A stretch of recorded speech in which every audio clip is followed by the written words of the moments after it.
Olá! Dia 28 de julho é comemorado o Dia Mundial de Luta contra as Hepatites Virais. E é esse o tema de hoje do Assembleia Debate.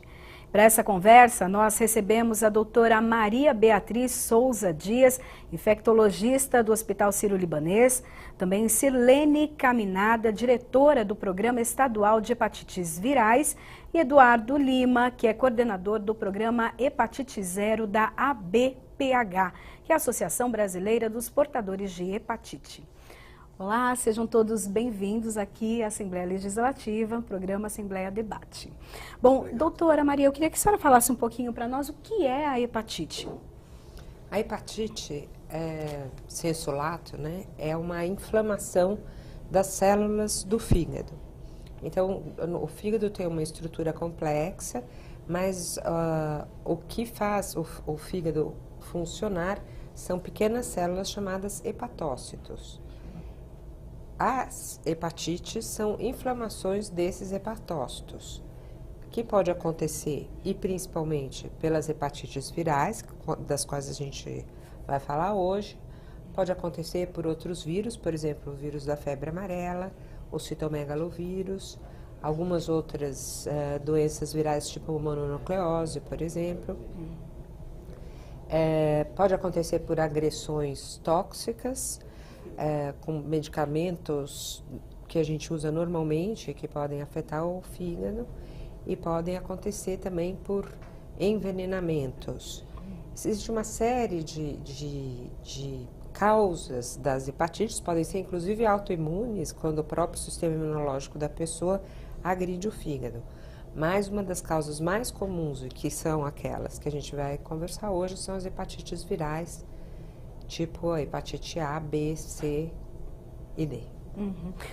As hepatites, elas são, então, A, B, C, D e E. Quais as diferenças entre elas?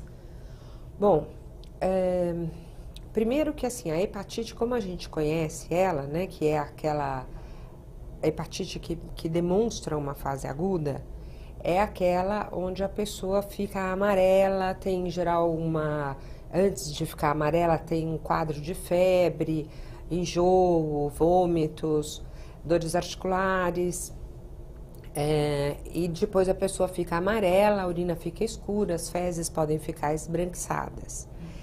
A hepatite A acontece muito frequentemente entre crianças, então a média de idade, assim, a idade em que geralmente ela aparece no nosso meio, no Brasil, é em torno dos 9 anos. Antigamente era até mais precoce, quando as condições sanitárias eram piores, né? Com a melhoria das condições sanitárias vai para mais tarde essa faixa de incidência. E, em geral, a fase aguda da hepatite A é muito exuberante, mas ela não cronifica. E a transmissão é através da via fecal-oral, então através de alimentos, frutos do mar, água contaminada, esse tipo de exposição. A hepatite B também pode ter uma fase aguda com essas manifestações que eu citei, exuberantes, mas a diferença entre hepatite A e hepatite B é que a hepatite A ou mata ou cura. Ela mata num percentual muito pequeno de casos e ela não cronifica.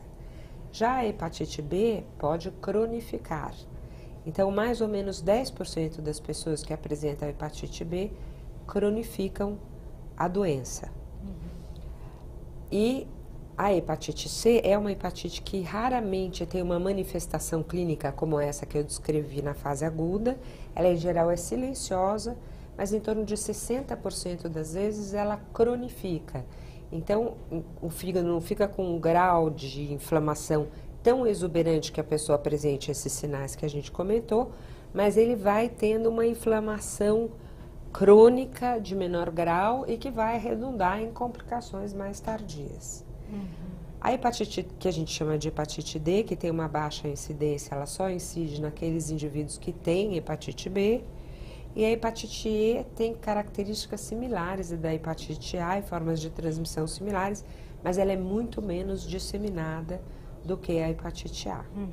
Na minha época de criança, por exemplo, normal criança ter hepatite A. Uma criança da casa pegava, as outras pegavam também. Atualmente já não é tão É aquela habitual. que as pessoas falavam sempre, falam até hoje, que tinha que comer muito açúcar. Né? Então, chocolate, suspiro, coisa que tivesse muito açúcar. Por Então, quê? porque tinha essa questão popular, né, de achar que era isso que ia curar? Isso, exatamente. Mas ela se resolve, né? Então, quer dizer, ela é aguda, né? Por ser aguda, é uma doença que tem um tempo definido, né? Certo. Sirlene, eu queria que você falasse um pouco pra gente de onde surgiu, né, a hepatite. Algumas doenças, elas vêm, né, elas passam de países em países. A hepatite é uma dessas doenças. E também de que maneira o Estado, né, tem lutado para eliminar, então, a hepatite. As hepatites, elas têm distribuição mundial, né, no mundo todo, com diferenças de prevalência. Quer dizer, o percentual de pessoas que têm a doença, de incidência e de prevalência. Então, o percentual de pessoas doentes e o percentual de pessoas que têm o vírus, né, ele é diferente, a distribuição é diferente no mundo todo.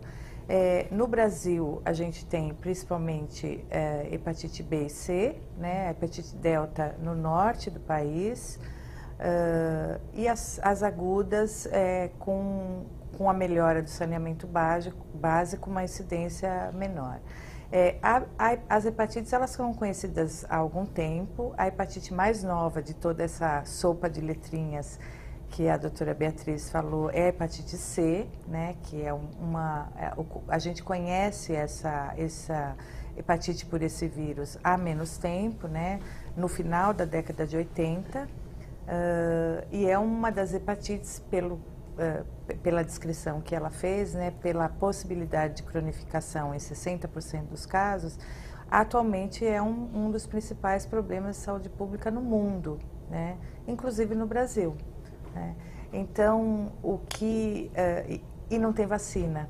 Né? Então, uma questão importante da gente reforçar é que para hepatite A e para hepatite B tem vacina e para hepatite C ainda não tem vacina. O que falta para ter essa vacina? Desenvolvimento de vacinas não é uma coisa muito simples, né? A gente tem que pensar que ele é um vírus novo, né? Então, tal qual o HIV também... para o HIV, um dos problemas é a questão da mutação, então ainda precisa se conhecer um pouco mais sobre esse vírus para poder se desenvolver vacina. A vacina da hepatite B, ela já é uma vacina que já está há algumas décadas, né, entre a gente, uma vacina segura, né, e uma vacina que hoje ela está indicada para todas as faixas etárias, né.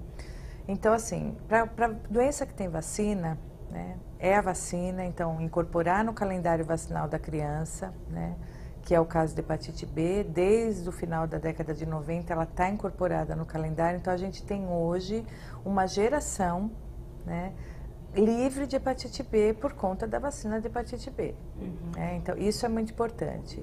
Para a hepatite C, que é grave, importante e um problema de saúde pública muito importante entre a gente, a principal questão que a gente coloca, além da questão de você controlar a transmissão, né, é você fazer o diagnóstico das pessoas que já se infectaram no passado, porque toda doença crônica, ela fica silenciosa, né? Então, se você... E ela não tem, a hepatite C, ela tem uma característica de, na sua maioria, não ter essa fase aguda, né? Então, você não sabe que você entrou em contato e ela vai ficar durante décadas sem você saber que você tem a doença. Então, importantíssimo que você saiba se você tem hepatite ou não, né? E aí, quando a gente fala que é um vírus novo, da década de 80 tal, a gente reforça que as pessoas, né, que possam ter hepatite, que possam ter se contaminado na década de 70 e 80, em que o vírus já estava circulando, que tenham pelo menos uma oportunidade de uma vez na vida fazer o teste. E é importante falar das formas de transmissão, se você me permite, né, que eu já...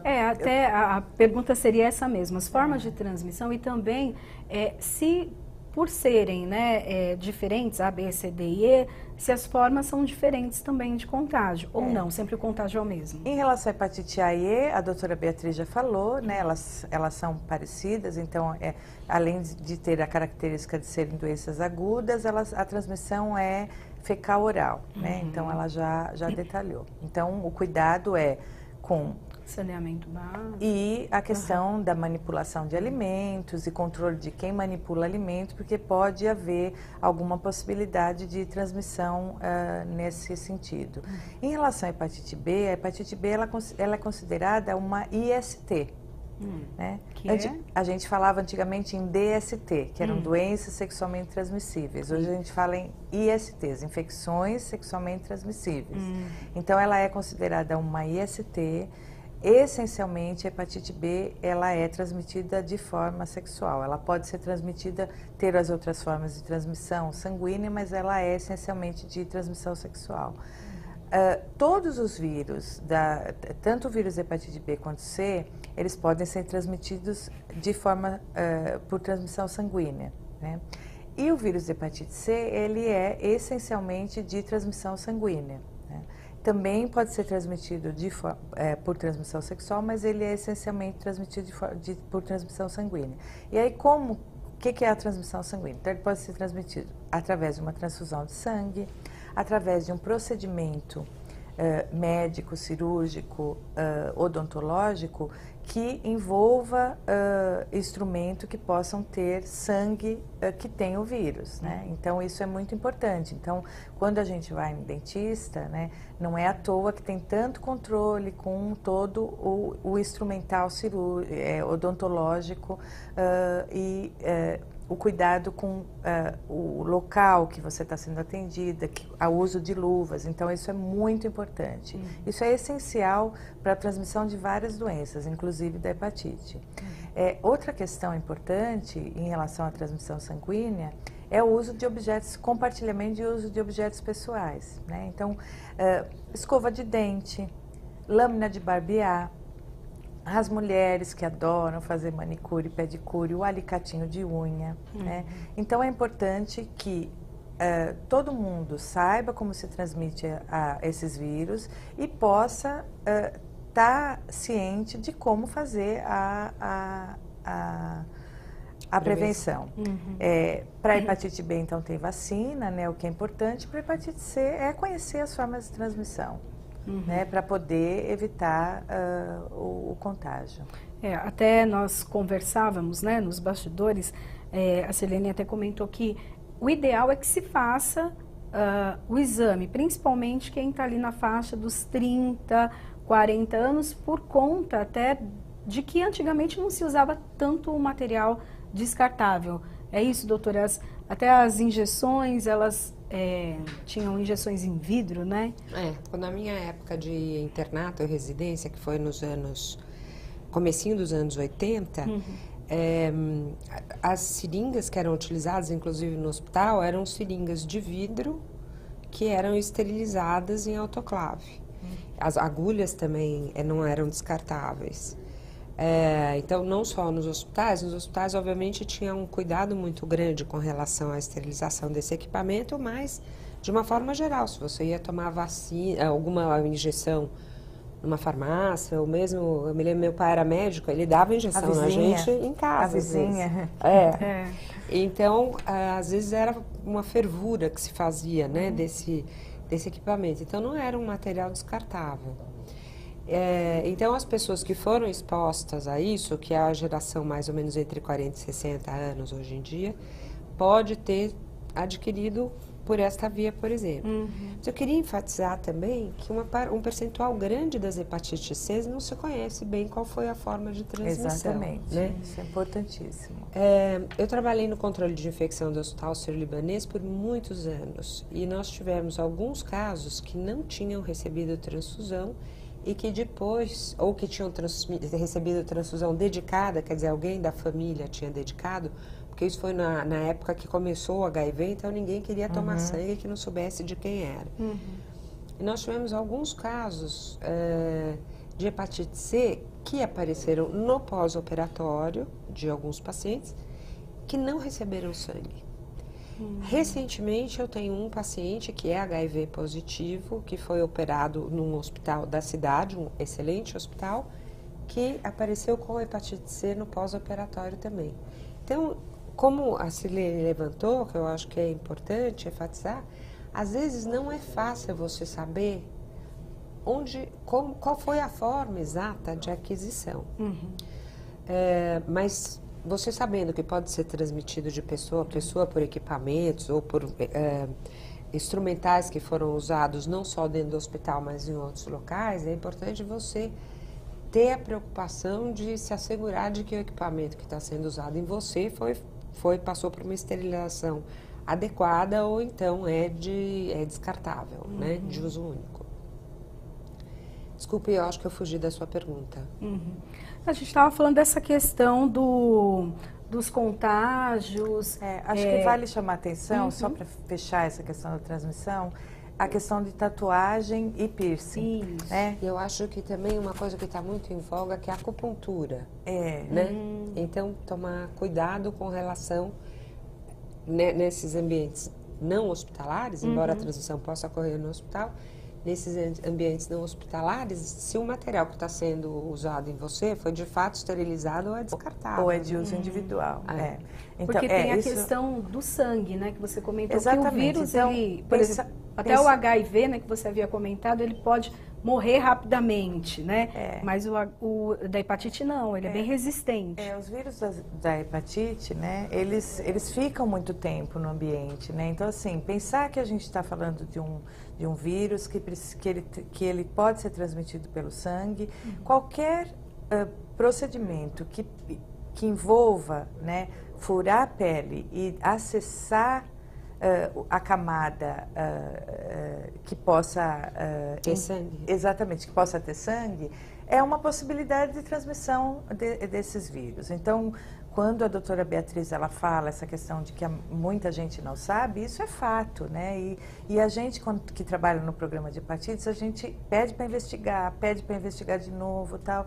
E as pessoas dizem, olha, realmente a pessoa tem o vírus e não sabe, ela não passou por transfusão, ela, né, não fez tatuagem, não piercing e tal, e tem o vírus. Então, assim, é importante, né, que o próprio indivíduo saiba qual é a forma de transmissão, que ele fique atento, que ele converse com aquele profissional que vai fazer um procedimento, seja médico, odontológico, ou num estúdio de tatuagem, ou colocação de piercing, uma manicure, que ele tenha certeza que o profissional que está do outro lado esteja atento e, agora, ele é responsável por aquela questão. Então, ele pode, inclusive, dizer, eu quero usar o meu alicate, né? Então, essas questões melhoraram muito, né? A gente vem trabalhando muito, os municípios, né? Porque nós somos o programa estadual e a gente...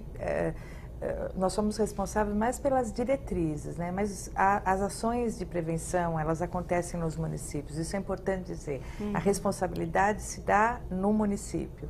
E as secretarias municipais de saúde, junto com as vigilâncias sanitárias, elas têm um papel importantíssimo, né? Na fiscalização e na educação.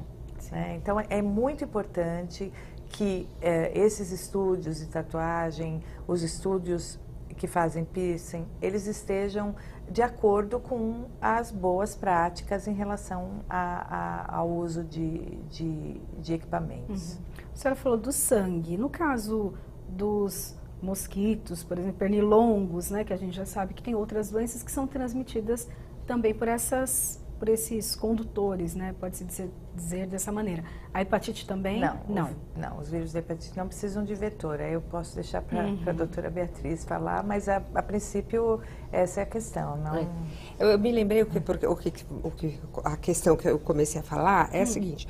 Como foi falado aqui, a identificação do vírus da hepatite C aconteceu no comecinho dos anos, no fim dos anos 80 e a partir de 1990 que começou a se triar o sangue com o vírus da hepatite C. Antes disso, você não tinha um marcador. Então, existia uma triagem, mas não existia um marcador para excluir, com certeza, aqueles que pudessem ser portadores. Então, as pessoas que tomaram sangue até antes de 1990 são pessoas que obrigatoriamente devem ser testadas. Exatamente. Existia na época, e isso eu vi muito durante a minha residência e meu internato, uma indicação de exsanguíneo transfusão de neonatos que apresentavam quadros de sepse grave. Então, aquele pessoal que nos anos 80 nasceu e recebeu esse tipo de tratamento pode estar contaminado. Então, são pessoas... Eu queria só que a senhora falasse... É uma infecção grave. No berçário, eles receberam essa exsanguínea transfusão. Então, são pessoas que estão agora por volta de quanto? 1990, 27, 30 anos. 27 a 30 anos, né? Então, são pessoas que também devem procurar ser testadas. Agora, Sirlene, existe uma forma de se testar no sistema público gratuitamente, não é isso? A gente, voltando ao início do programa, né, Priscila, quando você apresentou a questão do Julho Amarelo e do dia 28, a gente está falando de um mês em que a gente está mobilizado, né? E o que é importantíssimo, né? Que a gente se mobilize, que a gente concentre esforços numa época do ano para poder levar a informação e fazer ações de diagnóstico. Isso é importante, mas é importante também dizer que o teste para as hepatites, tanto teste rápido quanto convencional, né? O tratamento para as hepatites, porque a gente vai falar provavelmente em breve agora no programa a questão do tratamento, que a gente traz informação, mas a gente também traz notícias boas, né, em relação à possibilidade de tratamento. Todas essas, tudo isso está disponível o ano todo, né, na unidade básica, o teste. Então, o indivíduo que tiver, que hoje está nos ouvindo e queira fazer o teste, que se veja como numa das condições que a gente está conversando hoje, que procure as unidades básicas de saúde e peça para realizar o teste rápido para hepatite B e C. Então, os testes rápidos estão disponíveis e eles podem ser feitos nas unidades básicas de saúde. Em qualquer uma ou específica? Em qualquer uma, em qualquer uma. O que pode acontecer, né, em relação à questão da hepatite, é que ele é um teste rápido que a pessoa tem que esperar meia hora, né? Porque as pessoas falam assim, um furinho no dedo, eu acho que é igual à glicemia, né? Ele é um teste rápido, mas ele exige que a pessoa fique um período, uma meia hora na unidade para ser aconselhado. Pode acontecer de ir procurar uma unidade básica e naquele momento não ter profissional que faça o teste e ele ser encaminhado para um centro de testagem. Então é importante também dizer que além da disponibilidade nas unidades básicas de saúde, existe também o centro de testagem e aconselhamento, né, que muito se fala por conta da questão da testagem do HIV, né, que eles começaram por conta da questão do HIV, mas que toda vez que o indivíduo procura um centro de testagem e aconselhamento para fazer um teste de HIV, é feito também os testes das hepatites e de sífilis, que é importante dizer que hoje é uma DST, IST, né, atualmente, muito importante, né, em franca epidemia no nosso país. Então, os CTAs também, o Centro de Testagem e Aconselhamento, também são serviços locais, né, que podem ser feitos, em que o teste da hepatite pode ser feito. Ele não é só para ser feito o teste de HIV. Bom, então assim, o teste são apenas 30 minutos, né? Às vezes a pessoa fala, não, vou esperar 30 minutos. Apenas 30 minutos para resolver uma situação que é muito grave. Eu queria falar um pouquinho com o Eduardo também, que é coordenador do programa de hepatite 0 da Associação Brasileira dos Portadores de Hepatite. Quais as consequências, né, que a hepatite pode causar na vida de alguém? É o que você acompanha, né? O dia a dia nosso, na BPH, nós temos uma clínica onde médicos infectologistas, hepatologistas atendem os pacientes gratuitamente e, além de atendê-los gratuitamente, nós fazemos também a elastografia hepática, que é usada para determinar o grau de comprometimento hepático, né? Que é o estadiamento, que a classe médica chama dessa forma. E o que a gente vê é que muitos pacientes, a maioria não apresenta ainda um quadro sintomatológico como a doutora colocou, de hepatite crônica. Mas, se não tratados, é aquela história, se você não tratar, você vai ter aumento da incidência de câncer hepático, aumento da incidência de cirrose, necessidade de transplante hepático, custos diretos e indiretos, tanto para a medicina privada quanto para o Estado. Então, quanto mais identificações nós tivermos de portadores de hepatite, mais cedo eles estarão conscientizados de que tem que fazer, do que eles têm que fazer, né?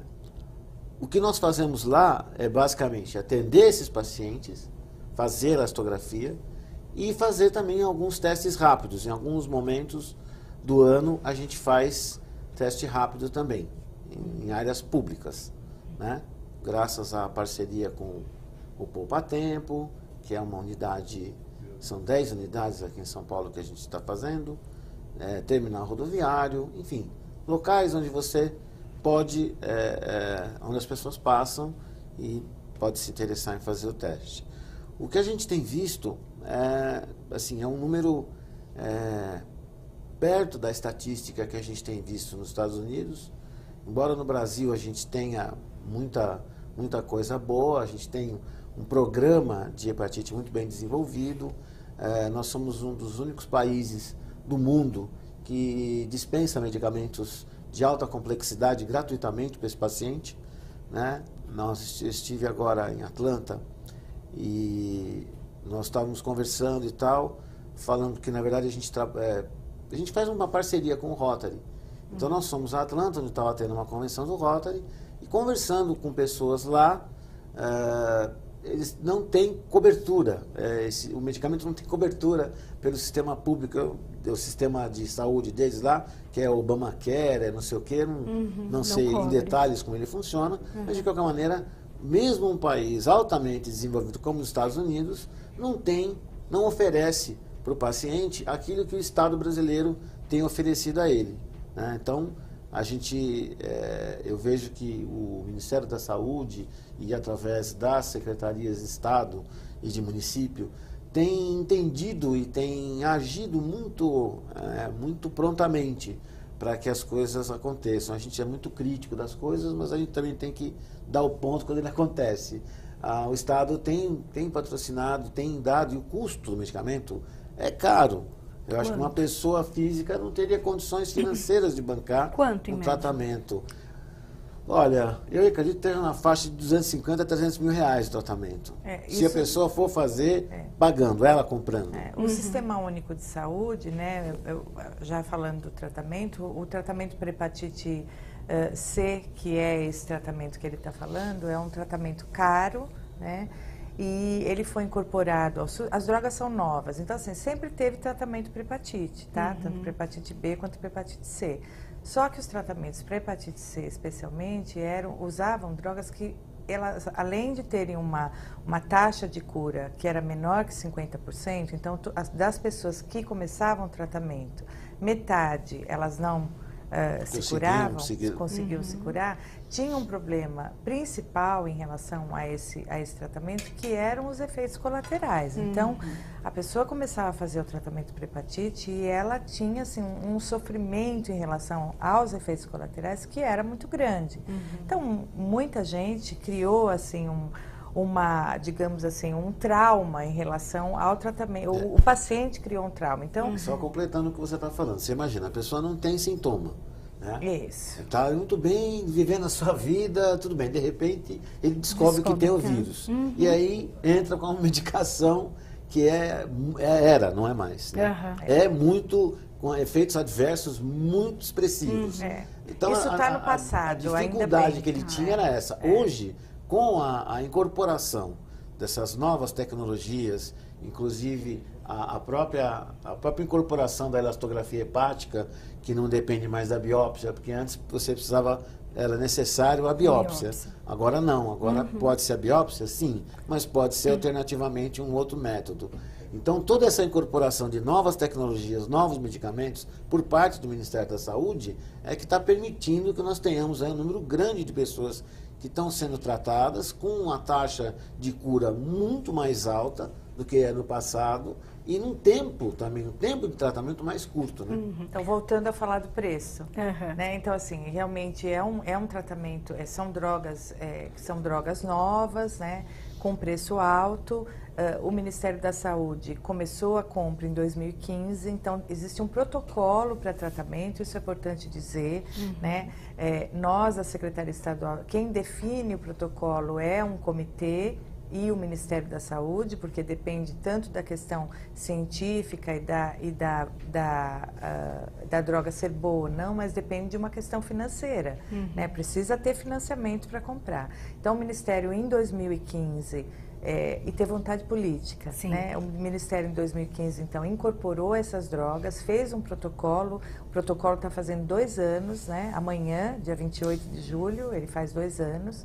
Esse protocolo, naquele momento, em 2015, quando foram comprados os primeiros medicamentos, o Ministério da Saúde pagou cerca de $10 mil por tratamento de 12 semanas. Né?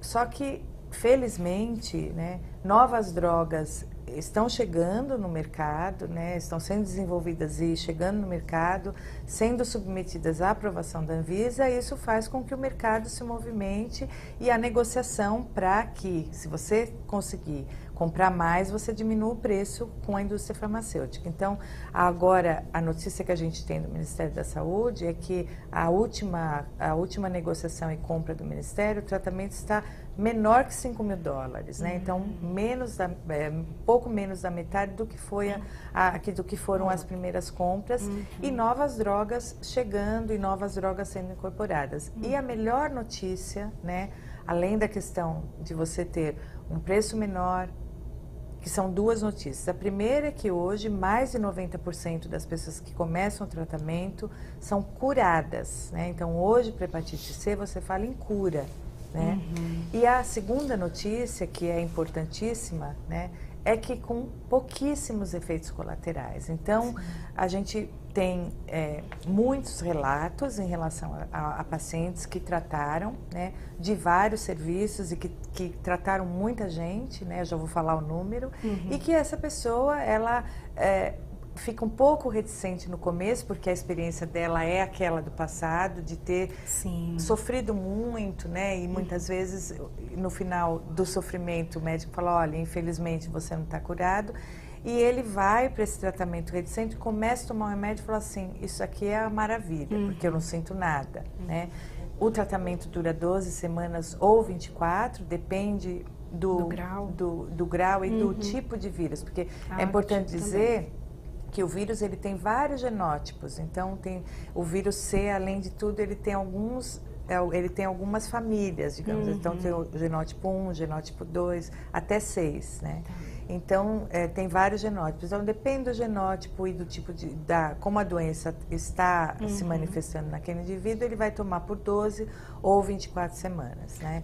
E o importante dizer é que hoje, no estado de São Paulo, de dezembro de 2015 até junho desse ano, que é quando a gente fechou a nossa estatística no banco de medicamentos, 23 mil pessoas já tomaram esse medicamento para hepatite C e 93% tiveram resposta virológica sustentada, que é quando o indivíduo, depois de 12 semanas do final do tratamento, então o tratamento é de 12 semanas, espera-se um tempo, faz o exame de carga viral, que é aquele que identifica o vírus no sangue do paciente, e essas pessoas tiveram a carga viral indetectável. Isso é uma resposta ao tratamento, né?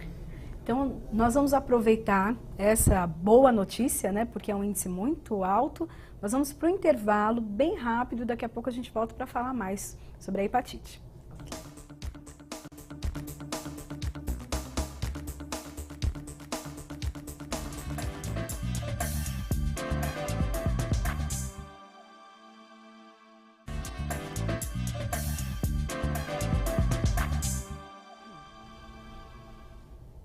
Estamos de volta com o programa Assembleia Debate. O tema de hoje é hepatite. Para essa conversa, nós recebemos a doutora Maria Beatriz Souza Dias, que é infectologista do Hospital Sírio-Libanês,